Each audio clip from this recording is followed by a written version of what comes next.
Welcome sa Tinig ng Bayan! Boses ng masa para sa masa! Kung gusto mong marinig ang totoo, like, share at subscribe ka na!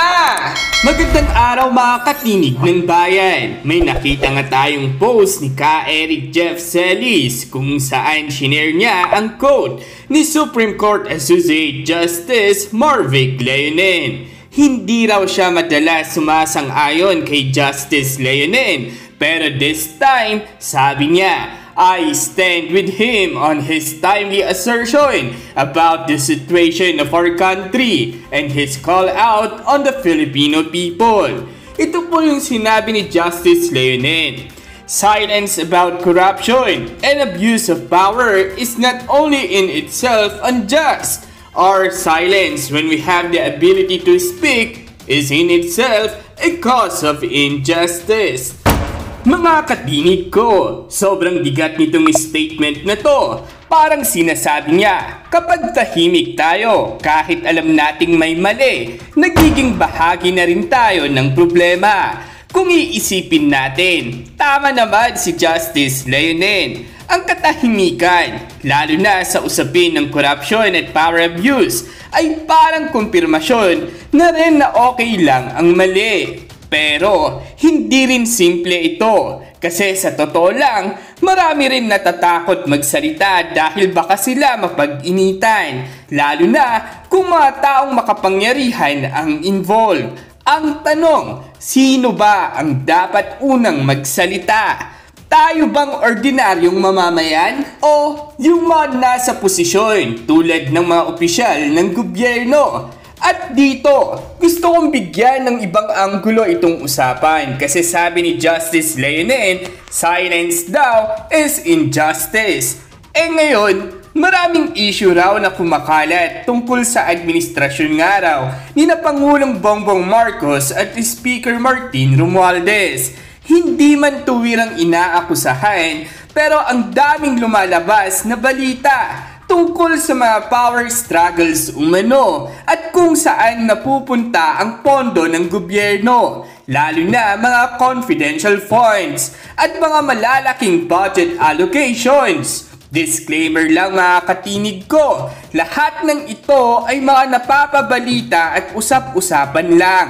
Hindi natin sinasabing totoo o hindi, pero hindi may iwasang itanong ng taong bayan. Tahimik ba ang iba dahil natatakot o may mga bagay bang hindi dapat ilabas? Halimbawa, sabi ng ilang political observers, tila may tensyon umano sa loob ng administrasyon pagdating sa hatian ng kapangyarihan at kontrol sa budget.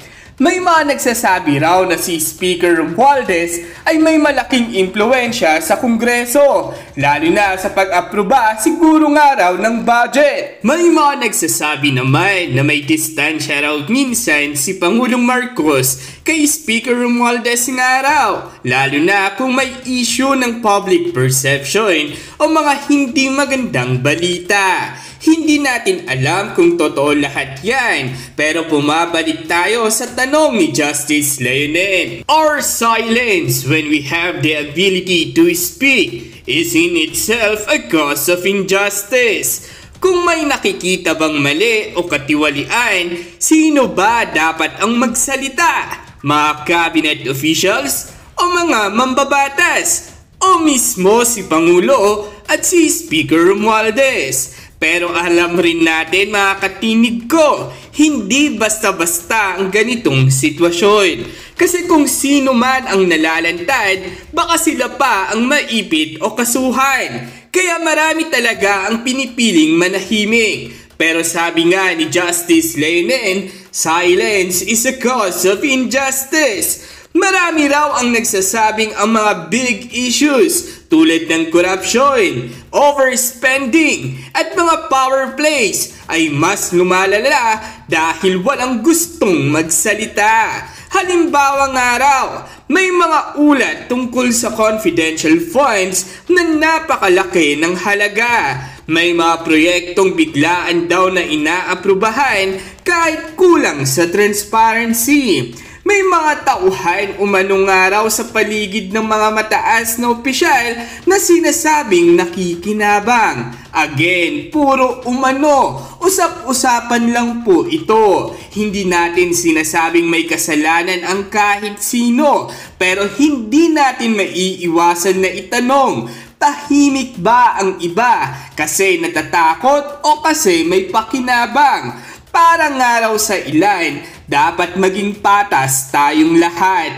Hindi porke kaalyado ka ng administrasyon, hindi ka na pwedeng kumontra kung may mali. Ganon din naman, hindi rin tama na basta siraan ng administrasyon nang walang ebidensya. Kasi nakakasira rin ito sa bansa. Pero mahalaga rin na may mga taong handang magsalita kung may nakikitang katiwalian. Kasi kung puro tahimik, parang inaako natin na okay lang ang mali. Kaya mga katinig ng bayan, tanong ko sa inyo, sa panahon ngayon, tingin nyo ba dapat magsalita sina Pangulong Marcos o Speaker Romualdez kung may isyong corruption o power abuse? Kahit na galing sa loob ng kanilang camp? O tama bang manahimik para hindi raw magkagulo? Tingin nyo ba may mga bagay na hindi dapat pinag-uusapan sa publiko? O dapat bang transparent lahat? Sabi ni Justice Leonen, our silence when we have the ability to speak is in itself a cause of injustice. Agree ba kayo dito mga katinig ko? Comment down below, like and share kung nagustuhan nyo ang usapan natin ngayon. At huwag kalimutang mag-subscribe sa Tinig ng Bayan, kung saan ang boses mo ay mahalaga. Samantala, sari-saring komento nga rin ang tumalabas mula sa mga netizens patungkol sa isyong ito. Sabi pa nga nila, dapat madesisyonan na ang problema sa korupsyon ng Supreme Court. Baka matapos na ang termino ni Marcos, baka wala ng laman ng PSP, limas na lahat. Di na ako naniniwala sa Supreme Court.